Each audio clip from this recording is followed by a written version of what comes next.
சாவு அறைன்னு சொல்லப்படுற ஒரு அறையை பற்றி உங்களுக்கு தெரியுமா? அதை பற்றி தெரிஞ்சுக்கணுன்னா இந்த வீடியோவை ஃபுல்லாக பாருங்கள்.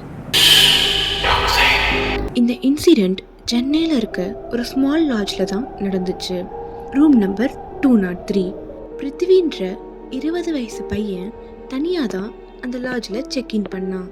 கீயை வாங்கிட்டு ரூமுக்கும் போயிட்டான். தென் ஒரு 2:40 AM வரைக்கும் எல்லாமே நார்மலாக தான் இருந்துச்சு.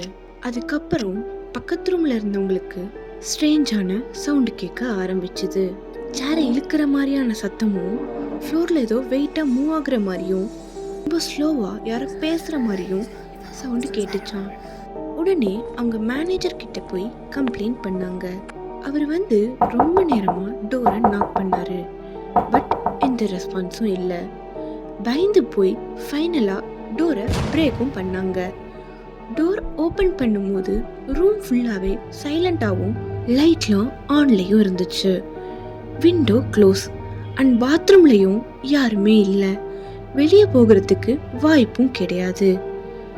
ஸோ சிசிடிவியை செக் பண்ணப்போ அந்த ரெக்கார்டிங்லையும் அந்த பையன் செக் அவுட் ஆனதுக்கு எந்த ஆதாரமும் இல்லை.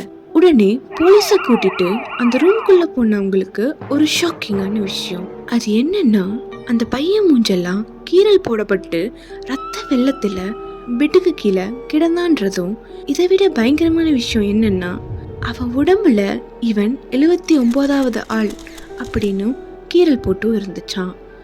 அதுக்கப்புறம் அங்கே தங்க போன பல பேர் மர்மமான முறையில் இறந்து போயிட்டு தான் இருந்தாங்களாம்.